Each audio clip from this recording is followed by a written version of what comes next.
the start of the movie, we see a prince who live in a beautiful palace. He often invited pretty girls to dance in his palace. One night, there was a storm. An old woman came to the prince's palace. The old woman gave the prince a rose. The prince thought she was ugly and made fun of her. He laughed at her and threw away the rose. The old woman told the prince that beauty is found in the heart, not just in looks. Suddenly, old woman changed into a beautiful girl. She was actually a witch who had come disguised as an old woman to test the prince. The witch saw that the prince did not have love in his heart, so she cursed him and turned him into a beast. The prince begged her not to, but she didn't listen. The rose the witch gave him was not an ordinary flower. It was a magical flower. The witch cursed him because he did not accept her rose. The curse would end if the prince fell in love with someone, and she fell in love with him before the last petal of the rose fell. If no one loved the prince before the last petal fell, he would stay a beast forever. Many years passed, and no one came to the palace. Then, a girl named Belle appeared in a nearby town. Belle loved reading books. Belle's father was an inventor. There was also a boy named Gaston who lived in the town. Gaston wanted to marry Belle, but she did not want to marry him. Gaston was an arrogant man. He tried his best to convince Belle to marry him, but she always said no. One day, Belle's father had to go on a trip. He rode his horse through a forest. Suddenly, he saw that the path was on fire, so he turned to find another way. As he rode through the forest, he heard wolves howling. The wolves started to chase him, and he galloped to escape. He reached a castle and went inside, finding no one there. It seemed like someone lived in the castle because there was food on the table. Belle's father started to eat, but then something surprising happened. A teacup on the table started talking to him. Belle's father thinks the talking teacup is a ghost trying to scare him. Why did the teacup talk? Truth is that all the objects in the castle were once people. They were turned into objects because of the witch's curse. Belle's father runs to the garden and sees the flowers. He remembers that Belle asked him to bring her a flower, so he picks one. Suddenly, the beast appears and accuses him of stealing the flower. The beast locks him up. Belle's father's horse runs away and goes back to Belle's house alone. When Belle sees the horse without her father, she quickly understands that her father is in trouble. So,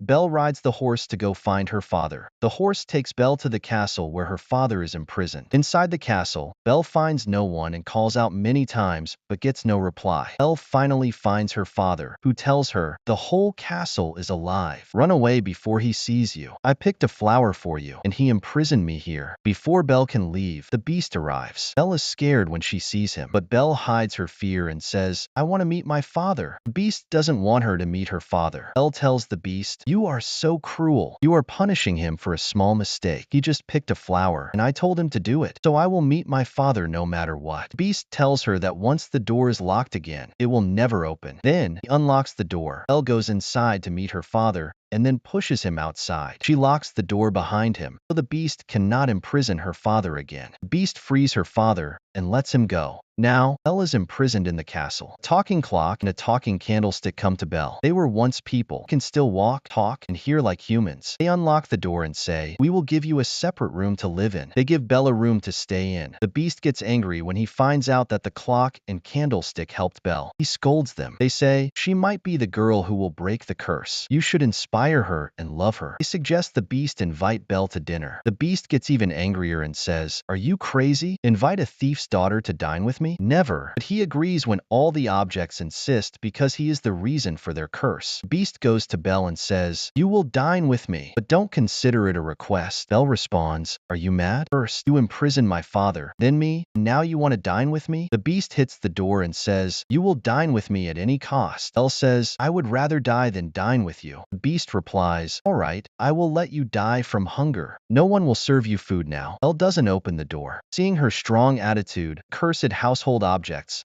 like the candlestick, clock, teacup, and saucer, are sure that Belle is the girl who will break the curse. Beast goes to the rose and sees many petals have fallen off. This magical rose will keep the beast an animal if all its petals fall. The cursed objects will also become lifeless forever. Only a few petals are left, and they will fall soon. Belle's father returns to his town and tells everyone that his daughter's life is in danger. He says there is a castle with a beast in the forest, and Belle is trapped there. But no one believes him. They think it's just a story. Gaston, who wants to marry Belle, tells her father he believes him and will help. Gaston and one of his companions go with Belle's father to the forest. They cannot find the way. Gaston gets angry and tells Belle's father he must be mad and that no beast exists. Gaston also tells Belle's father that he loves Belle and will marry her. Belle's father tells Gaston, "Your wish will never come true." Gaston gets very angry and ties Belle's father up. He leaves him under a tree in the forest. A woman named Agath, who had been banished, saves Belle's father and frees him. Meanwhile, Belle is in the castle and almost touches the magical rose. The beast arrives and angrily tells her, "You don't know what you almost did. We could all be in danger."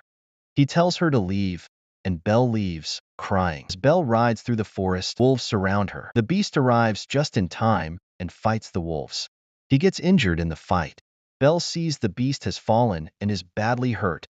Belle decides to help him. She helps him stand up and then rides back to the castle with him. The cursed objects in the castle are excited to see Belle return because they hope she will stay and break the curse. The objects in the castle don't tell Belle the whole story or how to break the curse. They only say that if the last rose petal falls, everything will stay the same, and the beast will remain a beast forever.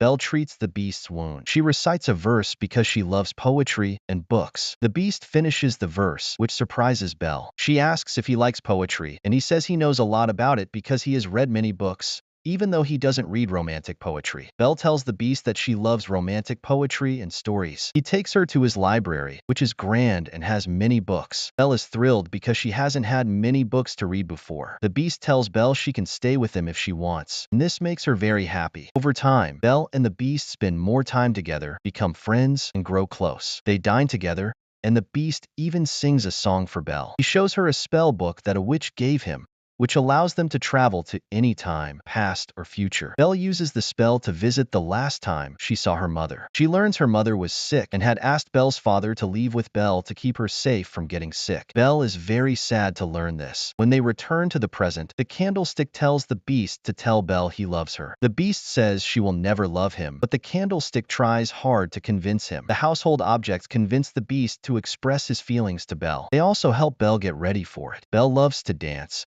so they both prepare to dance together. Meanwhile, Belle's father has returned to his town.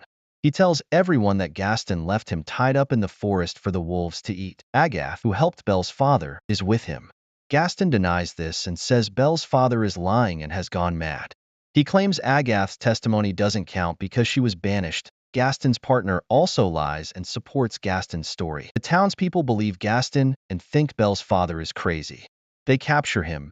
Back at the castle, the beast and Belle are dancing and enjoying themselves. The beast tells Belle he is feeling emotions he had forgotten. Belle says her father taught her to dance and that she misses him a lot. The beast has a magic mirror that shows any person they want to see. He shows Belle her father being imprisoned and tied up by the townspeople. Belle becomes very worried. The beast tells her, "Your father needs you. You should go to him." He gives her the magic mirror and says, "If you miss me, you can look at my face in this mirror." Belle leaves to rescue her father. The beast is alone in the castle and misses Belle. He's sad since she's gone. The curse will remain, and they will stay as they are. The beast and his companions are worried. Belle returns to her town and sees her father imprisoned by the townspeople. She tries to tell them that her father's story was true and that there is a beast in the castle. The townspeople still don't believe her, so she shows them the beast in the magic mirror. Everyone is shocked. Belle explains that the beast is kind-hearted. Gaston realizes that Belle loves the beast and gets jealous. He tells everyone that the beast has enchanted Belle and suggests they imprison Belle and her father. He then convinces the townspeople to go to the castle to kill the beast. When the townspeople enter the castle, the beast's household objects attack them. The townspeople are confused because they think these objects are alive. Gaston confronts the beast, who is sad and missing Belle. Gaston says to the beast, "You think Belle loves you, but she sent everyone here to kill you." Gaston then shoots at the beast.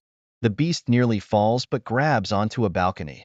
Belle arrives just in time to stop Gaston from shooting again. Gaston falls during the struggle and drops his gun. The beast tries to get up, and Belle tells him she tried to stop the townspeople, but they wouldn't listen. The beast goes after Gaston and grabs him by the neck, holding him in the air. Gaston begs the beast not to throw him. The beast says he is not just a beast and lets Gaston go, telling him to leave. Gaston leaves, but as he's leaving, he shoots at the beast from behind. The beast falls and Gaston's standing place cracks, causing him to fall as well.